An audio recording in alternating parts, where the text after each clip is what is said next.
नमस्कार बंधुओं। जैसा कि आप सभी के लिए मैं निःशुल्क हिंदी की क्लासें चला रहा हूं, वो चाहे यूपीपी हो चाहे यूपीएसआई हो, सभी के लिए महत्वपूर्ण है। अब हमने क्रिया नामक टॉपिक को शुरू किया था।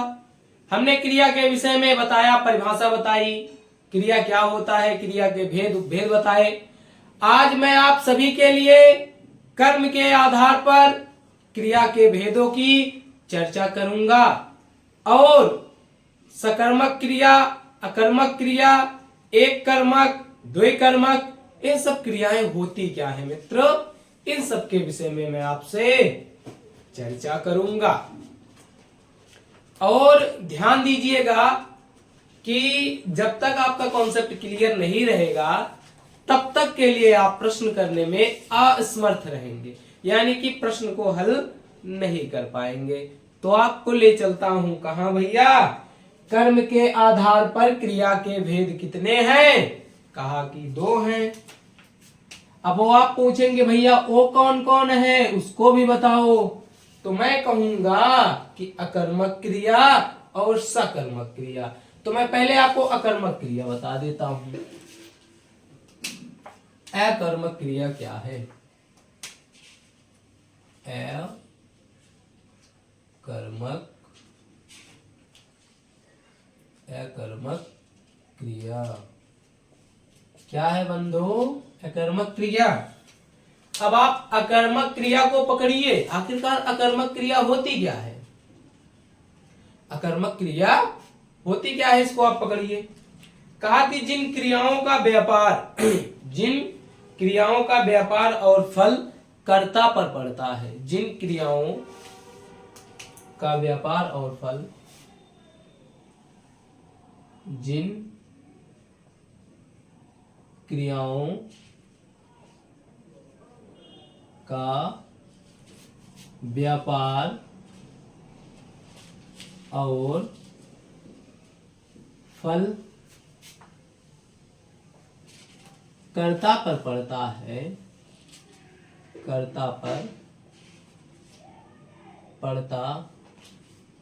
कर्ता पर पड़ता है, उसे क्या कहेंगे मित्र?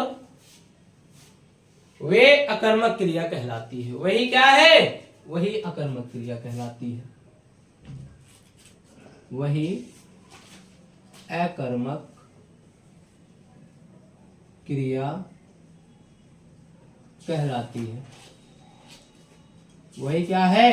अकर्मक क्रिया कहलाती है। तो आपने जान लिया कि अकर्मक क्रिया भैया क्या है। कहे कि इसका प्रभुआ जो है वो कर्तव्य पर पड़ेगा। अगर मैं हूं, मैं जो करूंगा उसका प्रभाव सिर्फ मुझ पर ही पड़ेगा। मैं चाहे हंसूं, मैं चाहे रोऊं, मैं चाहे खाऊं, मैं चाहे दौड़ूं, चाहे जो मैं करूं उसका प्रभाव किस पे पड़ेगा? मुझ पे पड़ेगा। अगर मैं खाऊंगा तो मेरा पेट भरेगा कि नहीं भरेगा? मैं दौड़ूंगा तो थकान मुझे होगी। ठीक, जैसे इसमें कर्म की आवश्यकता नहीं होती है, कर्म की कोई आवश्यकता नहीं होती। ठीक है। अब मैं इसका उदाहरण आपको बता देता हूं। उदाहरण क्या है? जैसे मैं दौड़ता हूं,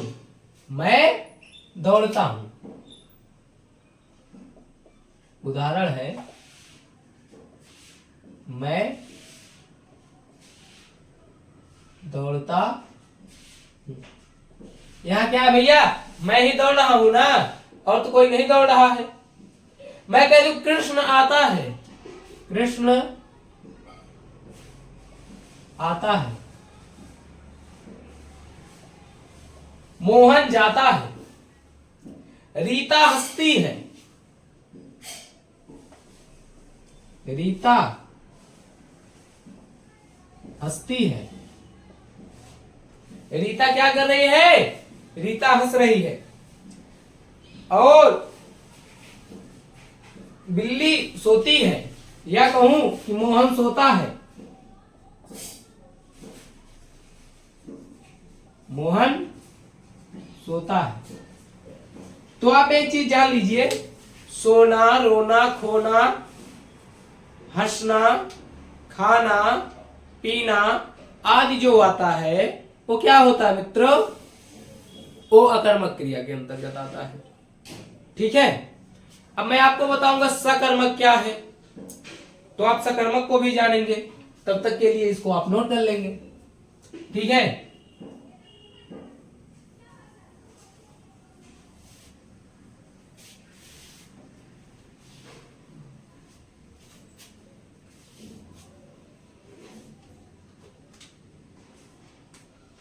सकर्मक क्रिया क्या है, आपने अकर्मक क्रिया को जाना, अब आप जानेंगे सकर्मक क्रिया क्या है। सकर्मक क्रिया कहती है भैया कि जिस क्रिया का फल कर्म पर पड़ता है उसे सकर्मक क्रिया कहते हैं। जिस क्रिया का फल कर्म पर पड़ता है, जिस क्रिया का फल कर्म पर पड़ता है, जिस क्रिया का फल कर्म पर पड़ता है उसे सकर्मक क्रिया कहते हैं, उसे सकर्मक क्रिया कहते हैं। ये बात आपको समझ में आई गई ना कि सकर्मक क्रिया क्या है।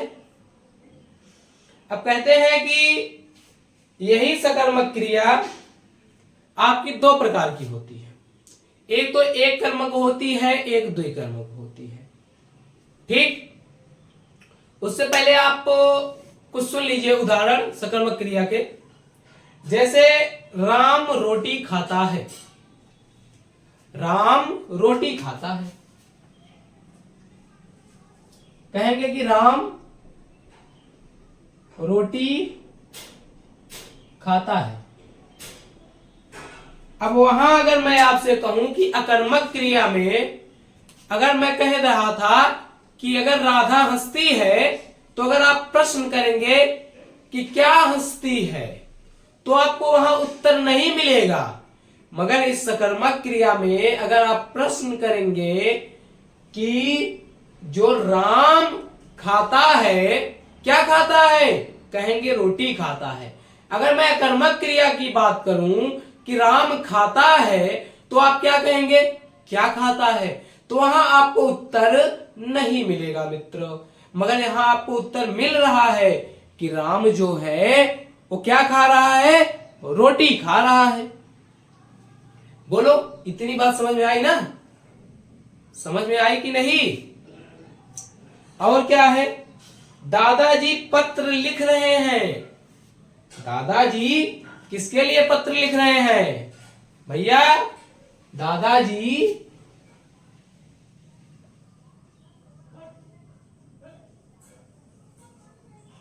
पत्र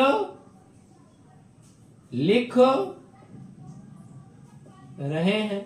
अब दादा भैया पत्र लिखत हैं, के का विदा एक न बता पाए के का विदा लिखत हैं, लेकिन लिखत हैं दादा पत्र।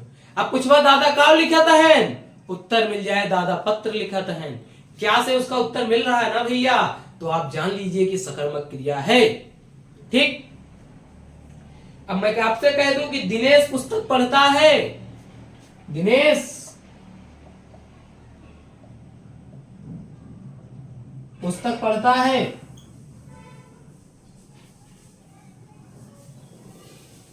अब आप कहेंगे कि दिनेश क्या पढ़ता है, तो दिनेश पुस्तक पढ़ता है।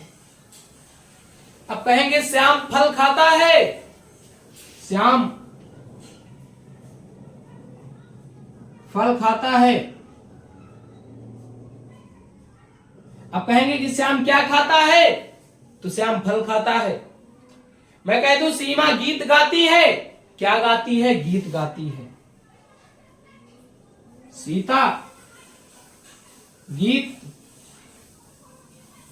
गाती है, क्या गा रही है सीता भैया, गीत गा रही है।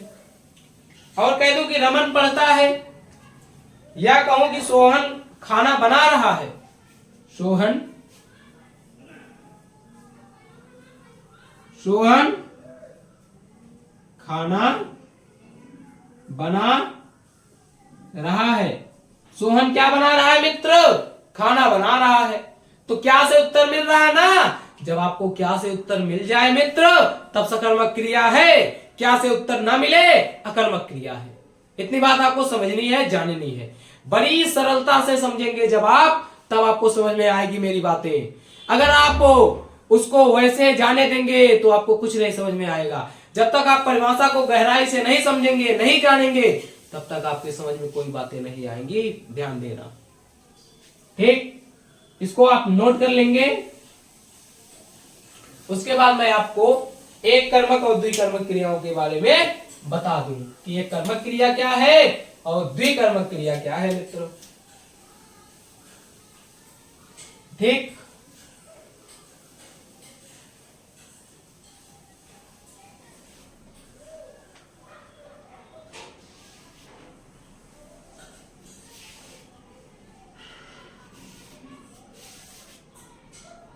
अब एक कर्मक क्या है और द्विकर्मक क्या है। एक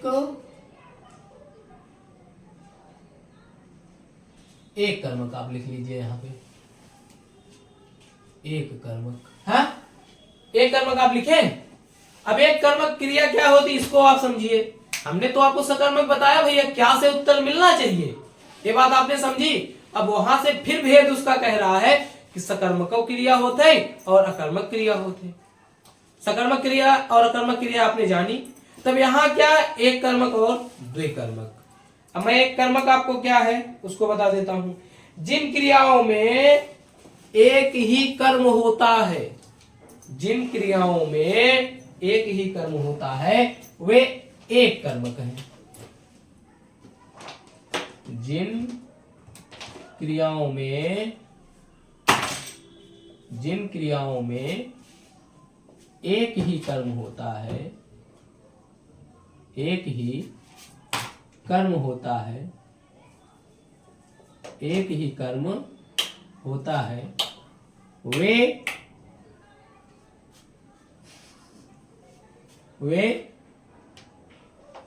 एक कर्मक क्रियाएं हैं, वे एक कर्मक क्रियाएं हैं, ठीक है। बंद कर रहे थे गुरुजी। क्या सर आप भी उतने काले थे, जना अच्छा हुआ कि गोरे हो गए हैं। आप भी गजब के हैं। ठीक है, तो आपने एक कर्मक जाना।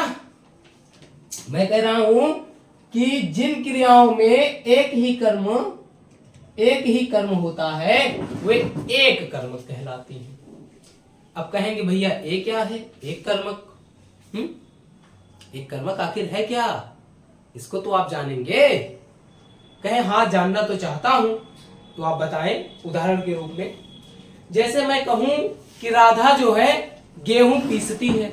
अब आप लोग कहेंगे कि काहे राधा स्कूल का मुंह करवावा था और क्यों ना करवा बता, तो चला जाए दिया राधा घटा देते हैं, राधिका लिख देते हैं।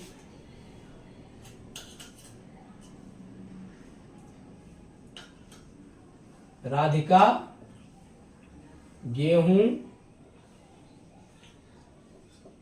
पीसती है, ठीक है। राधा क्या कर रही है, एक का काम करत बा, ओका एक का काम है बा, गेहूं में पीसत। राधिका क्या कर रही है, गेहूं पीस रही है। और उसके बाद मोहन झाड़ू लगाता है। मोहन को एक काम दे दिया गया, भैया झाड़ू लगाओते, तो झाड़ू लगा रहा है। मोहन झाड़ू लगाता है।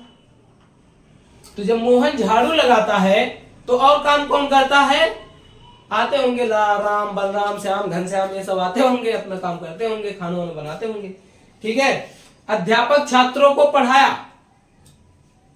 यहां तो हमें लगता है छात्रों को पढ़ाया, हाँ अध्यापक छात्रों को पढ़ाया।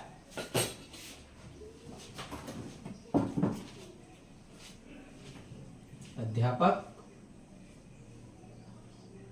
छात्रों को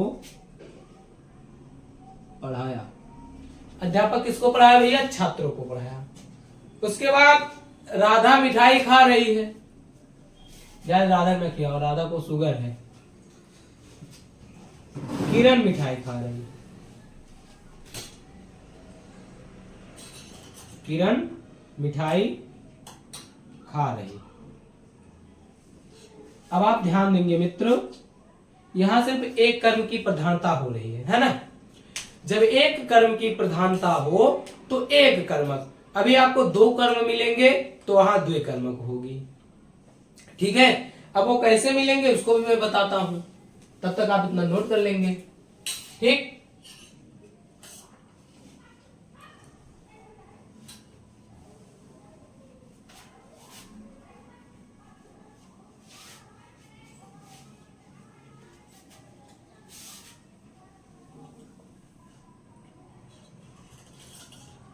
अब आता है द्विकर्मक। द्विकर्मक, अब द्विकर्मक क्रिया क्या है आप इसको जानेंगे। जिन क्रियाओं में दो कर्म होते हैं, जिन क्रियाओं में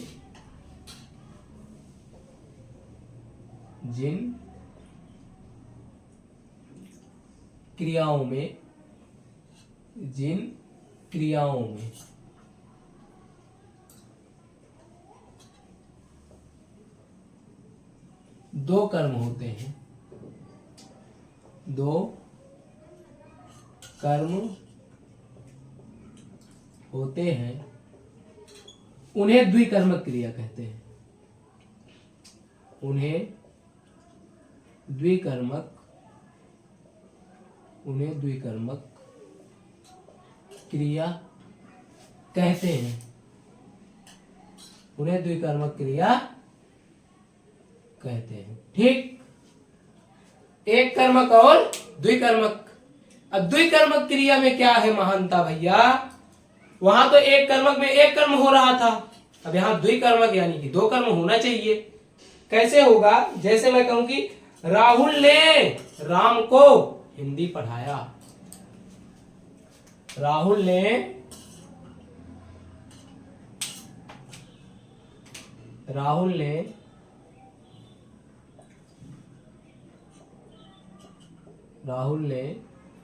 राम को हिंदी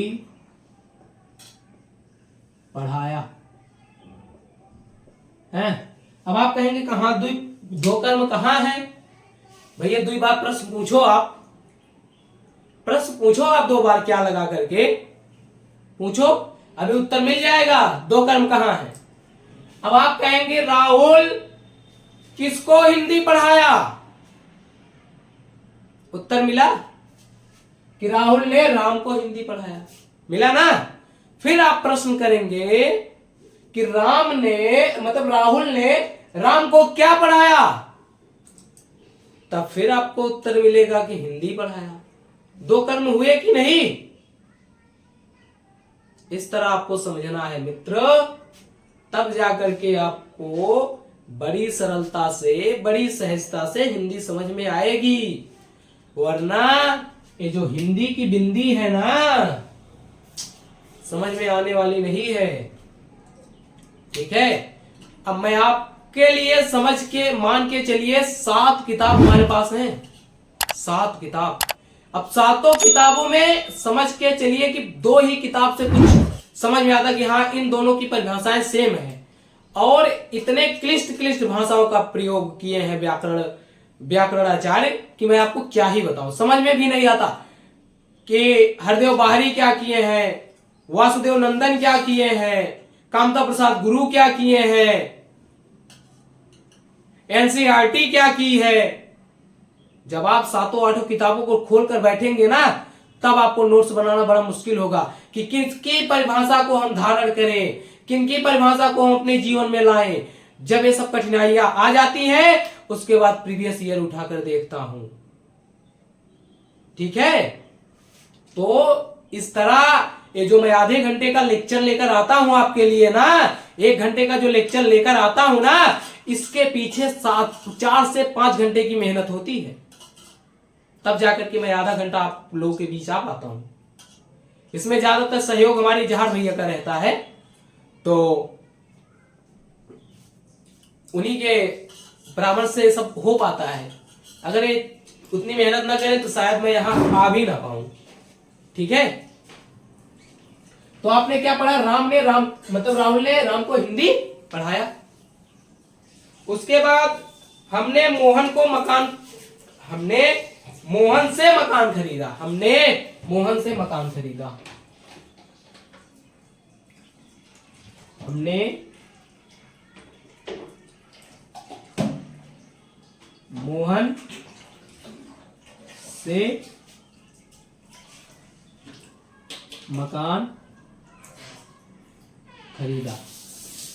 किससे मकान खरीदा?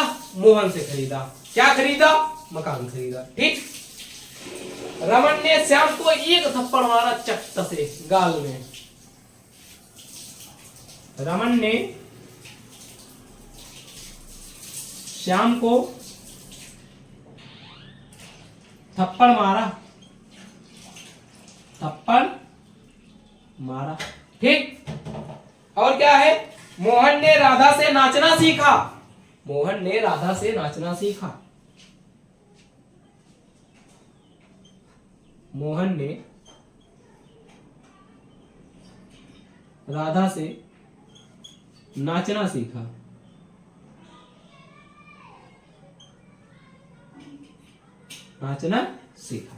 ठीक है, ये हुई आपकी सकर्मक और अकर्मक क्रियाएं।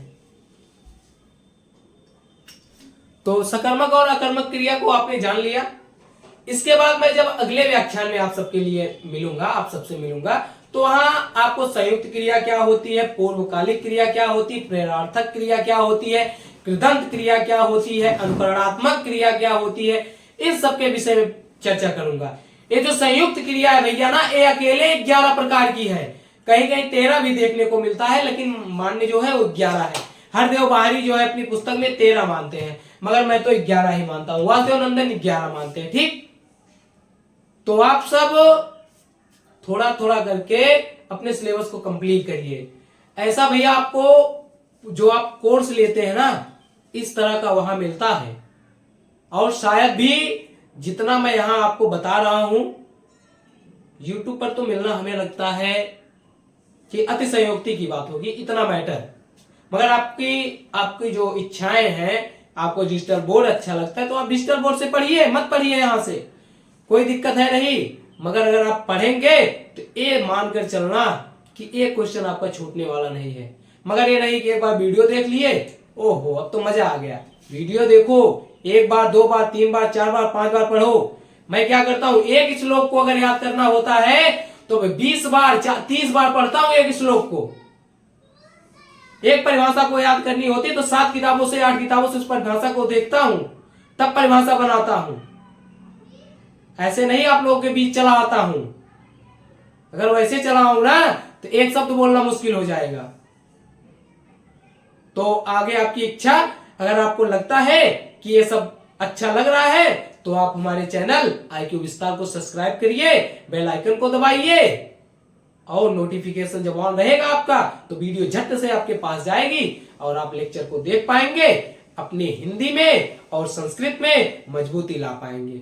अब आप समझना, कुछ दिनों में मैं आप सभी के लिए हिंदी और संस्कृत के लिए कहीं दौड़ना नहीं पड़ेगा। इस तरह मेहनत करूंगा, चाहे वो TGT हो, चाहे PGT हो, चाहे नेट हो, चाहे JRF हो, चाहे जो एग्जाम हो। भैया अभी आप मेरे शकल से अंदाजा लगा पाएंगे कि किस तरह का हूं। तो उसके बाद जब मेहनत करूंगा, अच्छा और करने का प्रयास करूंगा, सब सुविधाएं हो जाएंगी। लाठी में बांधकर मोबाइल लगाता हूं, है मजा आता है? नहीं आता होगा, मैं जान रहा हूं। ठीक है, तो आज के लिए बस इतना ही। नमस्ते संस्कृताय।